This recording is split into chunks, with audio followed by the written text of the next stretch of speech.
took the maze job because I needed a break from the screens, from endless customer calls, and from that constant ringing in my head that comes with office life.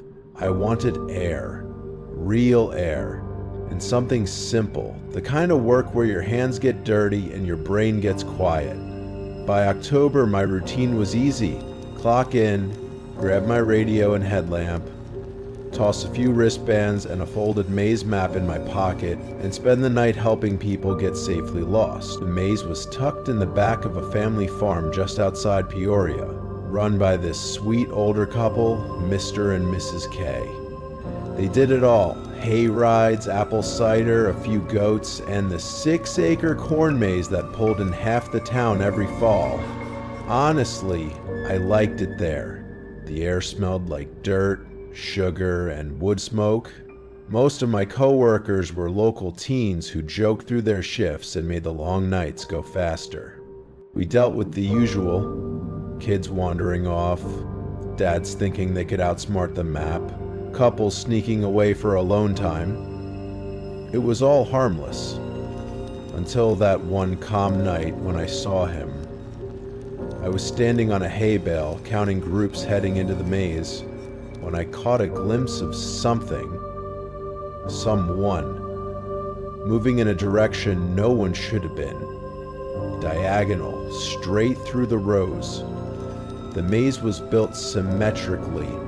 No diagonal paths, no shortcuts, but this figure, it moved like it knew the way, confident, unhurried.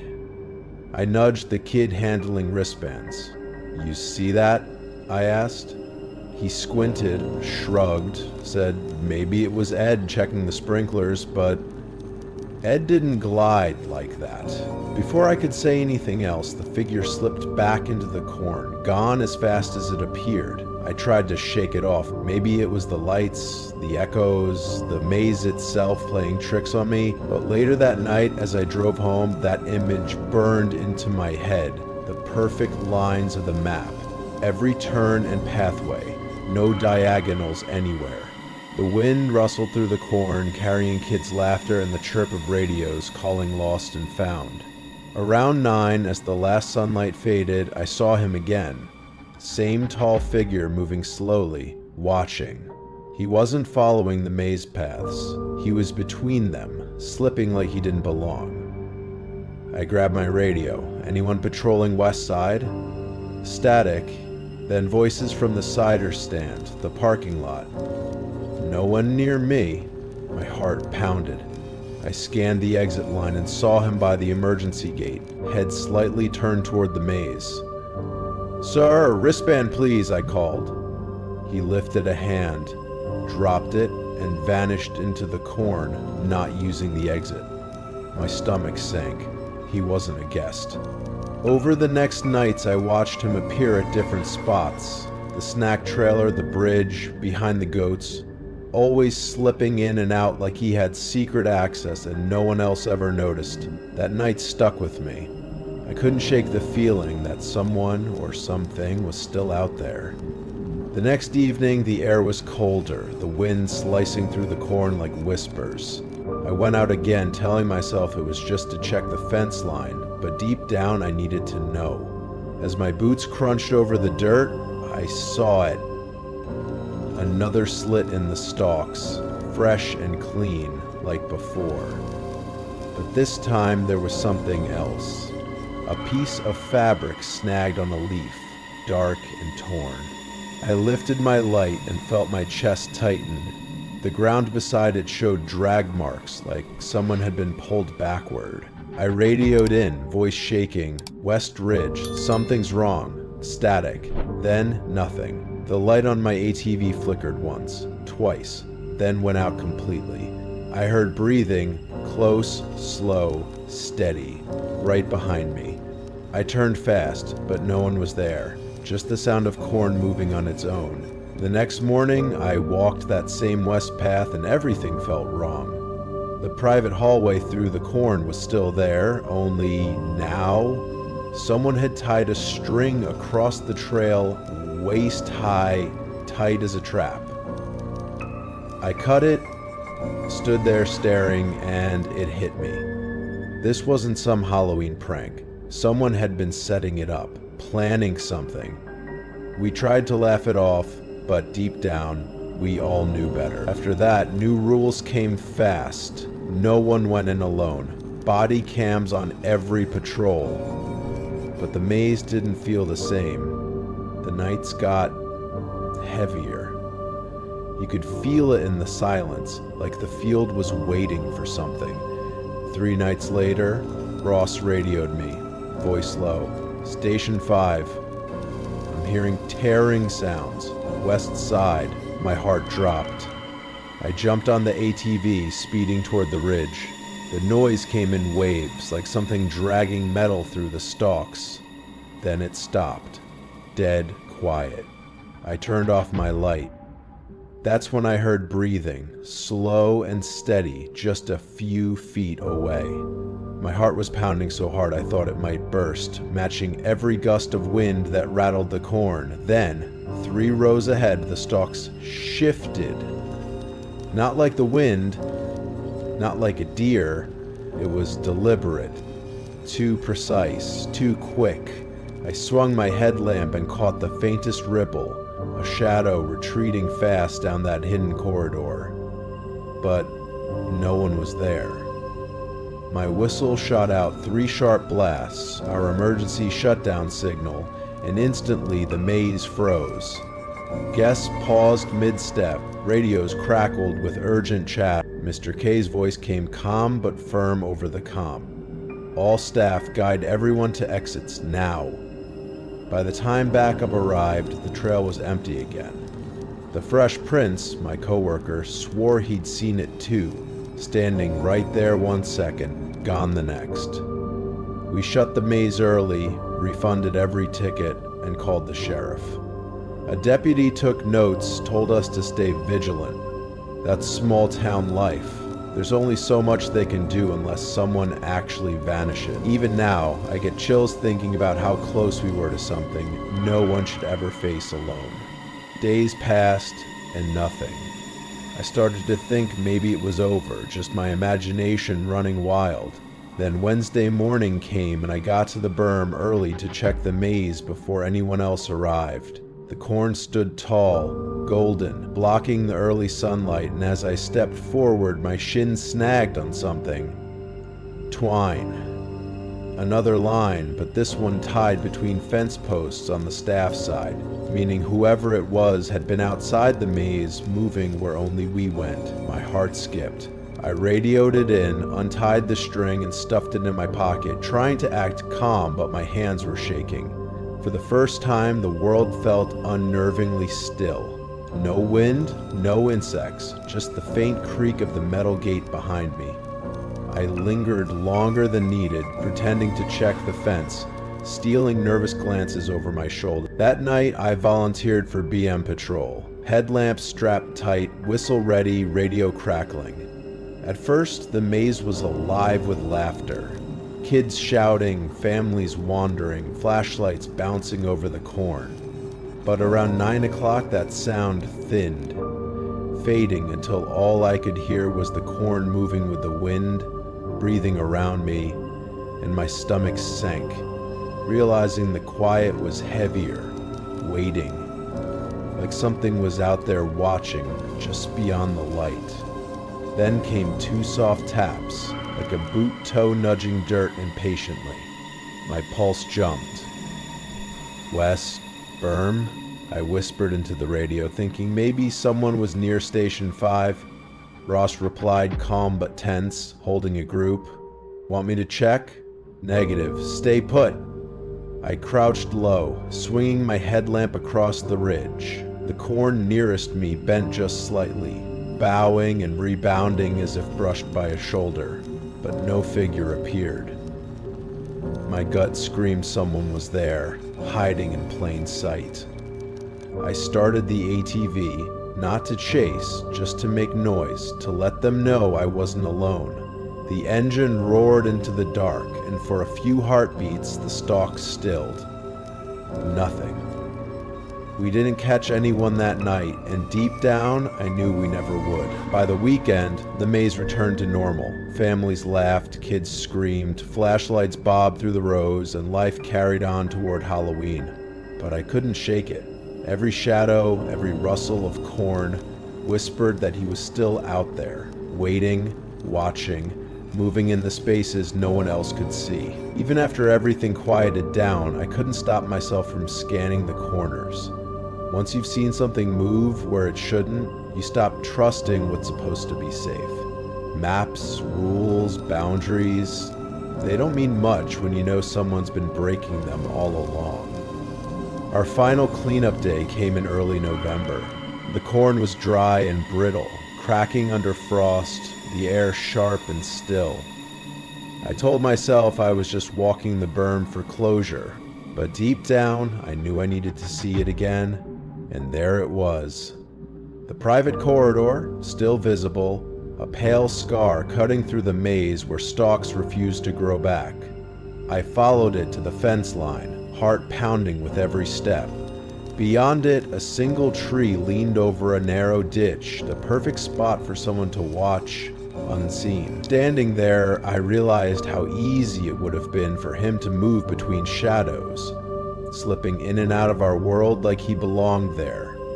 And maybe that's what scared me most, how something so wrong could feel that familiar. Even now, years later, that fall still sticks with me like a shadow I can't shake. The maze runs every year, safer than back then. Extra lights, cameras, patrols everywhere, but I still get calls from them, asking me to consult, to tell them what to watch for. I tell them the little things, clean breaks in the corn, knots of twine tied at waist height, hidden paths that run parallel instead of following the pattern. Most people think fear comes from being lost, from not knowing where you are, but the truth I learned is way darker. The real terror hits when you realize someone else knows exactly where you'll be, watching, waiting for the moment you turn that corner. We kept telling ourselves it was just a prank, but deep down, we knew it wasn't.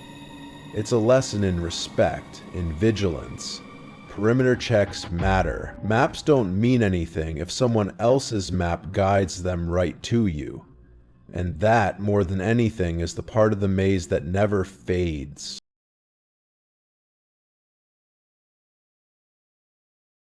I'd been stuck at home for months, buried in spreadsheets and living off microwave dinners, so when I stumbled across a home swap app, it sounded like the perfect escape. No hotels, no crowds, just someone else's home and a chance to breathe. That's how I found Kurt and Dana's cabin in the Smoky Mountains. Wooden deck, warm lights glowing through the windows, forests stretching in every direction. Their message was simple. We're heading into town this weekend. It's all yours. Enjoy the quiet. Verified profiles, glowing reviews, everything checked out. I swapped my Nashville apartment for 2 nights and drove up early Friday, breathing in that crisp fall air, pine smoke, wet leaves, that unmistakable autumn smell. The cabin looked exactly like the photos, cozy and inviting. But the moment I pulled up, something felt off. Their SUV was still there. Inside, the cabin was too warm. 2 damp coats hung by the door. A half-full mug sat on the table. A skillet still had flecks of tomato sauce. They said they'd left an hour ago, but the place told a different story. I called out, "Hello?" Nothing. I walked room to room, half expecting someone to be packing. The bathroom mirror fogged, a towel twisted on the floor.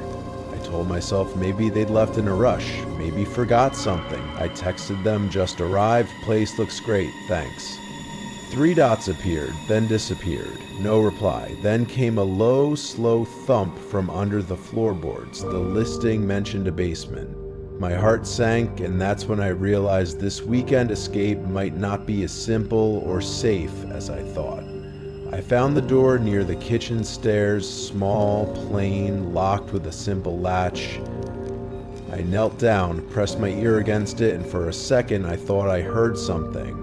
Just a faint hiss through the vent, like air moving through old pipes.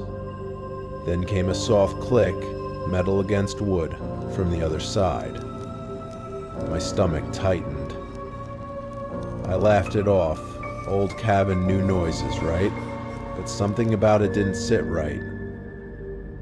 I turned on the TV for background noise, trying to shake it, but every few minutes the floor creaked beneath me. One step, pause, another. I told myself it was the heating ducts expanding, but I didn't believe it. Then the tablet on the coffee table lit up and buzzed. Thermostat, living room adjusted to 73 degree. My blood ran cold. I hadn't touched it. I picked it up, and the smart home app opened on its own. 2 thermostats appeared, main floor and basement. The basement thermostat was on, set to 68D. I frowned and tapped it, but the app suddenly locked, asking for a password. That's when I noticed it. A faint red glow coming from the bookshelf. A camera. Tiny, hidden, like one of those baby monitor lenses. My stomach dropped. Then the tablet pinged again. Camera accessed remotely. Someone was watching. I picked it up, heart racing, and turned it toward the wall, trying to block the lens. A text popped up from Kurt. "Hey, everything okay?" I typed back fast. "Yeah, but did you forget to turn off your camera system?" No reply. 10 minutes crawled by, then came another thump, this time louder, heavier, from right below me. I froze, staring at the basement door. My hands shook as I texted again. "You sure you left? It sounds like someone's still downstairs." Still nothing, just the hum of the heater and something moving under the floor. I called the Home Swap app's helpline, trying to sound calm, but my voice cracked. The rep said gently, "If you feel unsafe, step outside and call local authorities." I hung up and grabbed my bag. I wasn't panicking, just done pretending everything was fine. As I turned toward the front door, I heard hush, a faint creak, deep and muffled. The basement latch had moved. Just a tiny shift, but enough to make my blood run cold. I didn't stop to check. I bolted out the door, down the steps, the night air cutting sharp against my skin. My keys rattled as I fumbled for the car. The fog was thicker now, the woods silent, heavy. I threw my bag onto the seat and pulled the door open. Then my phone buzzed again. A new text from Kurt. "Everything's fine. Don't worry about the basement." No punctuation, no smiley face, just those words. And that's when I knew. I wasn't alone out here. I didn't text back. My heart was pounding too hard to think. I threw the car in reverse, headlights sweeping across the porch, and that's when I saw it. The front door was wide open and a man stood halfway up the stairs, barefoot, just watching me. I couldn't make out his face, only his tall, rigid outline framed in the light. Every instinct in me screamed, "Go." I slammed it into drive and tore down that gravel road. Tires spitting dirt, the forest blurring past. My hands were shaking so bad I nearly dropped the phone trying to dial 911. No signal. Nothing. The valley was dead quiet, the fog swallowing everything. I didn't stop driving until I saw the glow of a diner sign flickering through the mist. I stumbled inside, finally able to breathe. 20 minutes later, 2 deputies showed up. I told them everything, the text, the cameras, the open door. They exchanged a look I couldn't read before one said, "Calm but serious, we'll head up and check it out. You can follow if you want." I followed, though every nerve screamed, "Don't." The cabin looked calm when we pulled up. Porch light on, windows dark, no hint of movement. The deputies knocked, announced themselves, and then opened the door. Warmth hit us first, that same heavy, trapped heat, but everything inside was spotless. No mugs, no coats, no skillet, no fogged mirror. And the basement door was closed and locked like it had never been touched. They went down with flashlights while I waited upstairs, eyes fixed on the empty coffee table where the tablet had been. When they returned, one shook his head. "There's a bed down there, made up. Looks like someone's been living here, but no one's around." I barely processed it before headlights cut across the porch. The same one I'd seen when I arrived. Kurt and Dana stepped out, calm, smiling. "Oh, thank God," she said, rushing over. "We were so confused. I came back before we even finished leaving." The deputies asked for clarification, their brows furrowed, but the answer was already sinking in. I had just lived a weekend no one would believe. She smiled like nothing had happened, cheerfully explaining it was just a mix-up. They'd forgotten a few things before leaving and were coming back to grab them. I blinked, but "You told me you'd left hours ago," she laughed, like I was overreacting. "Oh, must have been autocorrect, you know how that goes." Her husband stayed quiet, hands folded behind his back, and the deputies glanced between us, trying to make sense of it all. "Seems like a miscommunication," one finally said. "No harm done." They took a quick statement, told me to stay somewhere else for the night, and left. As I turned to go, something on the coffee table caught my eye. A small, folded note. I picked it up, heart thumping. Written neatly, it said, "Sorry for the inconvenience. Please don't mention the basement." I shoved it into my pocket, swallowed hard, and walked out without looking back, the cabin and its secrets fading behind me. But that uneasy feeling crawling up my spine wouldn't go away. I checked into a small motel down the highway and sat there all night, staring at the ceiling, heart still racing. Sleep didn't come, couldn't come. By morning, I forced myself to file a report through the app, attaching screenshots of the texts, describing everything that happened in as much detail as I could. The rep promised they'd investigate. 2 days later, the listing was gone. Poof, no trace of Kurt and Dana. Their profile pictures vanished, messages deleted, like they never existed. A week passed, and I got an email from the app apologizing for the inconvenience and refunding my credits. That was it. No explanation, no confirmation of who they were, nothing. I kept wondering, was that cabin even theirs? 2 months later, another promotional email landed in my inbox. "Find your next getaway." I clicked out of habit, and there it was. The same cabin, same photos, the same yellow glow through the windows, but now under new names, Kelsey and Mark. I flagged it immediately. The listing disappeared again the next day. Furious, I called the app, hoping for answers. The support rep's voice was calm, almost dismissive.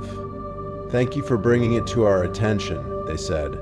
No reassurance, no explanation, just corporate indifference staring me down, leaving me to wonder if anyone else would ever see what I had, and if the cabin was still waiting for the next guest to step inside. Sometimes when I replay that weekend in my head, I can't help but wonder what would have happened if I'd gone down those basement stairs, if I'd ignored that gut feeling and opened the door.